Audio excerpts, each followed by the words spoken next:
Hello survivors and welcome to another Walking Dead Road to Survival video. In this video we are going to be looking at Raulito, who is an upcoming S-Class promo, and this is what he looks like as a 5-star ascendable.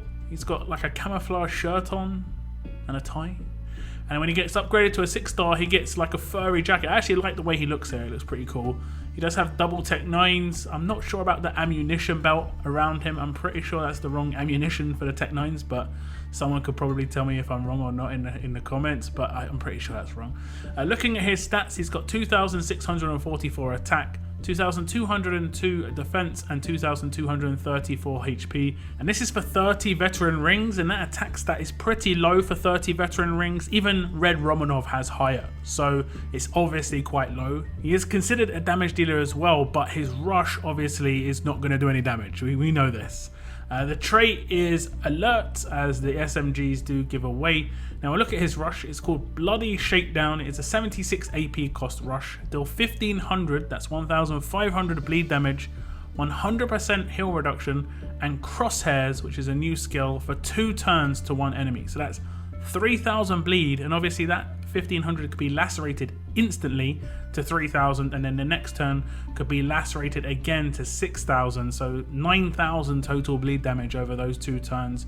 To S-Class characters, even that is devastating. Now the heal reduction obviously means that cannot be healed. Now the bleed obviously can be cleansed, so it may not actually land too much damage. It can also be resisted, so he could potentially just do no damage on his rush at all. Now this last part is called crosshairs, and this basically means that if a character is killed while under the effect of crosshairs, they will be decapitated. Now I played through the roadmap twice and I couldn't figure it out. I was trying to see if it was like landing more crits, maybe they're taking more damage. I must have either not killed somebody while they're under the effect, or maybe killed someone with a decapitator I took already. I just didn't notice. So shout out to someone who did help me with that on Discord. Now the active skill is called crosshairs, so obviously that's a bit of a giveaway. It's going to have crosshairs on the active skill. It's got an initial cooldown of 2, cooldown of 3. One enemy gets crosshairs for 3 turns, and that means obviously if a character is killed in those 3 turns, they're going to be decapitated. And if you know that someone's going to bleed out the next turn, you can just use the active and it's a guaranteed decapitate at that point. Now this is all pretty nice so far, and it would have some great synergy with some lacerator characters. But when we go on to the leader skill, it just becomes next level, because it has all alert and strong teammates get a huge bonus to AP when attacking. All enemies get 300 bleed for 3 turns at the beginning of each wave. So instantly when the battle starts, you're going to take 900 damage. On a defense team, that's pretty decent. Obviously, lacerators are just going to pile in on that. On an attack team, if you're coming up against this guy as a defensive leader, attack teams generally don't have that much HP, especially 6 stars. So you're looking at 70%, 80% of your HP gone most of the time. Most 6-star damage dealers only have maybe up to 1500 HP, maybe like 16 to 1700. Most people don't buff out the defensive stats too much, but this is pretty strong obviously, and this is only the 6-star version. The S-Class version gets a lot worse. We'll look at the weapon, and it is got 30% attack, which is again really strange. I did highlight this as the last character that was released. Doesn't need attack, doesn't make any sense. Should be defense, should be HP, but hey, if he needs somewhere to be actually not very good, it's nice that it's on the weapon. Now his impair on the 3rd slot is exactly like the one that you can get out of the armory that you can put on tough characters. However, instead of it being a better chance, it's a great chance to impair the enemy for 3 turns. They don't show the calculations, but obviously you can run tests, and a great chance was considered to be around 50% of the time they'd hit this. So obviously it's an improved weapon for this character. So I'll move across to the S-Class version, and here he is. As you can see, 4,578 attack, so not the greatest amount of attack. He has nearly 1,000 less attack stat than Priya, but obviously he doesn't need it due to the bleed. 3,816 defense, and he also has 3,993 HP, so a very tanky character all round. Pretty balanced stats for what is considered a damage dealer. His trait is alert and his role is damage still, obviously. We'll look at the adrenaline rush, and it does get buffed up. The name changes to Bloody Extortion. The recharge rate remains at 76 AP. It still does 1500 damage. It still does 100% heal reduction, and it still does crosshairs. But this time it does it for 4 turns to 2 enemies. So now you're talking about 6,000 guaranteed damage from an S-Class character, and if you doubled that with laceration every turn, it comes out to 36,000 damage if you just lacerate it for the 4 turns it's on. You won't need to do that. You'd only need to do it 3 times and that'll be 18,000 damage. You may only need to do it twice and that'll be 9,000 damage still. S-Class characters haven't got huge amounts of HP, but that is ridiculous, and obviously because it's got crosshairs on that character, that will be a decapitate, guaranteed. Unless this gets cleansed before the character dies, they are decapitated. Now the active skill gets improved as well. The initial cooldown and number of uses all remain the same, but now it's up to 2 enemies get crosshairs for 4 turns instead of 1 enemy getting crosshairs for 3 turns. So obviously a little bit of an improvement there, but 4 turn crosshairs is very strong. And I've always said that the initial introduction of something new seems to be, generally speaking, so powerful, overly so. It doesn't need to last for so long. Killing characters is not hard. There could be someone with legitimately 5 HP, you just do the active and they're instantly decapped. I think if it would have lasted for 1 turn on the 6-star and 2 turns on the S-Class, it still would have been really, really powerful. And the same can probably be said for the Rush. Instead of it lasting for 4 turns on the S-Class, you could make it last for 2, and then on the 6-star it could last for 1. That way it would rely on lacerators, and that would be nice synergy. Whereas now it's just over the top, and that's generally what does happen with promos, unfortunately. Now the leader skill gets slightly buffed as well. It's all alert and strong teammates get a huge bonus to AP when attacking. Now it's all enemies get 600 bleed damage for 3 turns at the beginning of each wave rather than 300. That's obviously 1,800 damage. That all can get lacerated from turn 1, and that's generally the massive downside of lacerators, is that initial bleed to get it going. You rely on certain weapons, that sort of thing. You don't rely on anything like that now. You can run 2 lacerators behind Raulito here and they're going to wreck.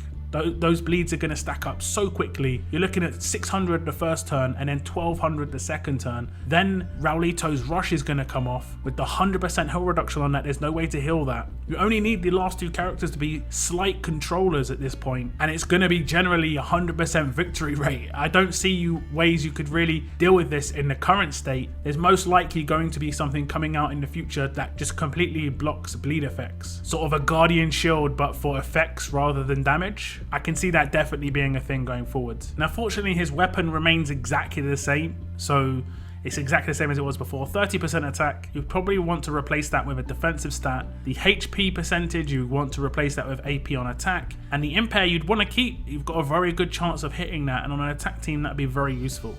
So the simple way to gear out Raulito would just be defensively, and we have seen a lot of these sort of overpowered characters in the past where they're generally just massively tanked out and deal still a lot of damage. And I generally would say this is the worst type of character that can be introduced in terms of balance, because they're always introduced within promos because they're so powerful. They make the game very easy, and the balance between free to play and promos generally is just horrendous. But already in S-Class there's massive gaps opening up, and we're only into the first 5 S-Class characters. Now there was a post on the forums when Lao Po was released. And it was talking about the issues that the player council was raising regarding S-Class characters. And as it says, the specific concerns were the release of S-Class characters is further widening the power gap between the different tiers of players, the acquisition of S-Class collectibles, blue keys, ice cream cones, and now new collectibles like the cake for Lao Po, and now going to be some more collectibles for Raulito, were big issues. And it also says below, the player council also voiced that the release of a 3rd S-Class today was not ideal, and that the above concerns need to be addressed before the release of more S-Class fighters.